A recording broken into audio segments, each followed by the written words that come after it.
Good afternoon. Today I accepted General Stanley McChrystal's resignation as commander of the International Security Assistance Force in Afghanistan. I did so with considerable regret, but also with certainty that it is the right thing for our mission in Afghanistan, for our military, and for our country. I'm also pleased to nominate General David Petraeus to take command in Afghanistan, which will allow us to maintain the momentum and leadership that we need to succeed. I don't make this decision based on any difference in policy with General McChrystal, as we are in full agreement about our strategy. Nor do I make this decision out of any sense of personal insult.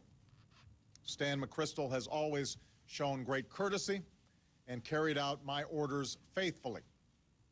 I've got great admiration for him and for his long record of service in uniform.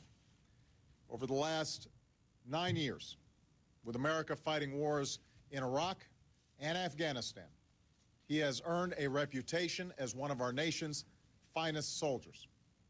That reputation is founded upon his extraordinary dedication, his deep intelligence, and his love of country.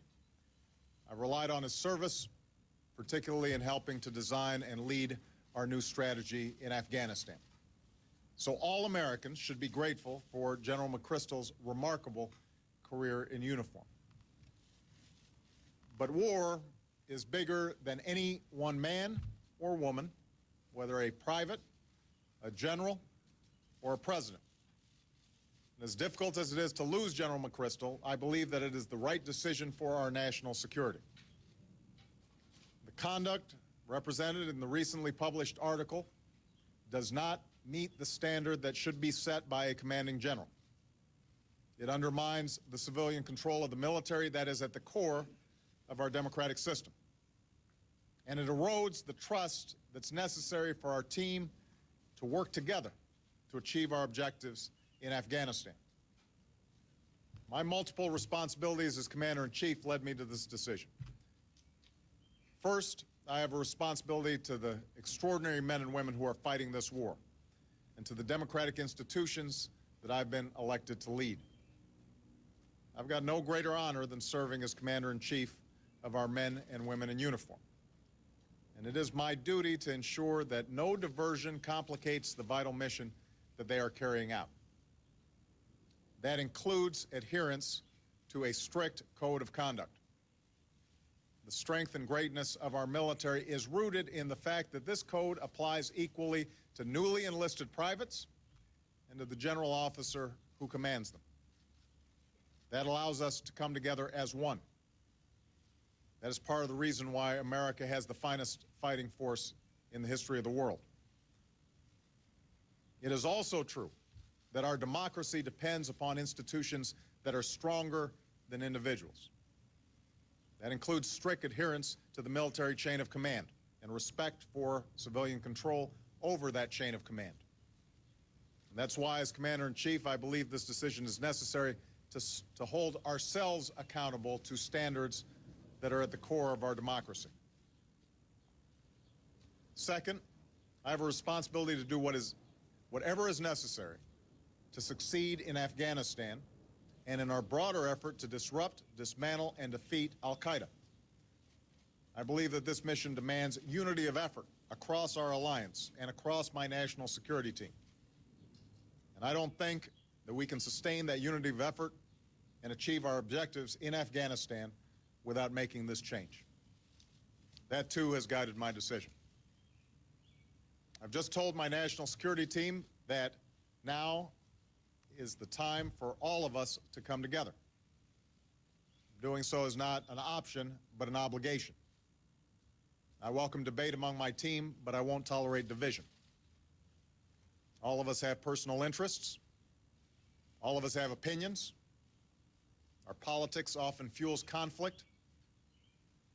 But we have to renew our sense of common purpose and meet our responsibilities to one another and to our troops who are in harm's way and to our country. We need to remember what this is all about. Our nation is at war. We We face a very tough fight in Afghanistan.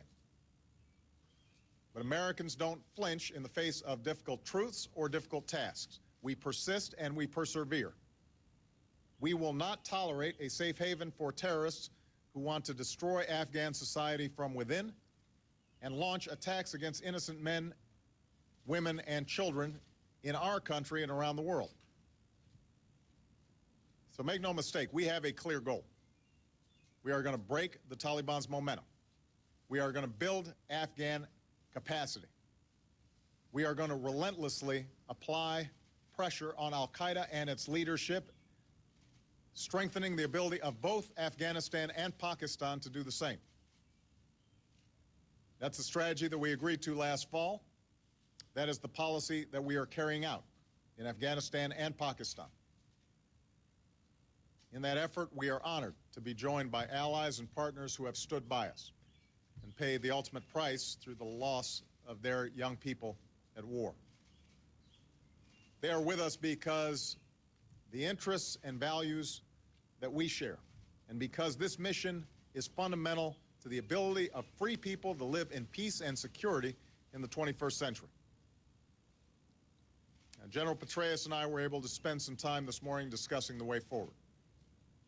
I'm extraordinarily grateful that he has agreed to serve in this new capacity.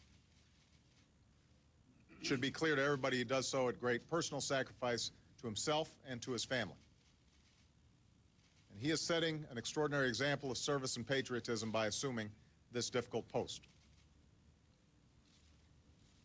Let me say to the American people, this is a change in personnel, but it is not a change in policy. General Petraeus fully participated in our review last fall, and he both supported and helped design the strategy that we have in place. In his current post at Central Command, he has worked closely with our forces in Afghanistan. He has worked closely with Congress. He has worked closely with the Afghan and Pakistan governments and with all our partners in the region. He has my full confidence, and I am urging the Senate to confirm him for this new assignment as swiftly as possible. Let me conclude by saying that it was a difficult decision to come to the conclusion that I've made today. Indeed, it saddens me to lose the service of a soldier who I've come to respect and admire. But the reasons that led me to this decision are the same principles that have supported the strength of our military and our nation since the founding. So once again, I thank General McChrystal for his enormous contributions to the security of this nation and to the success of our mission in Afghanistan. I look forward to working with General Petraeus and my entire national security team to succeed in our mission. And I reaffirm that America stands as one in our support for the men and women who defend it.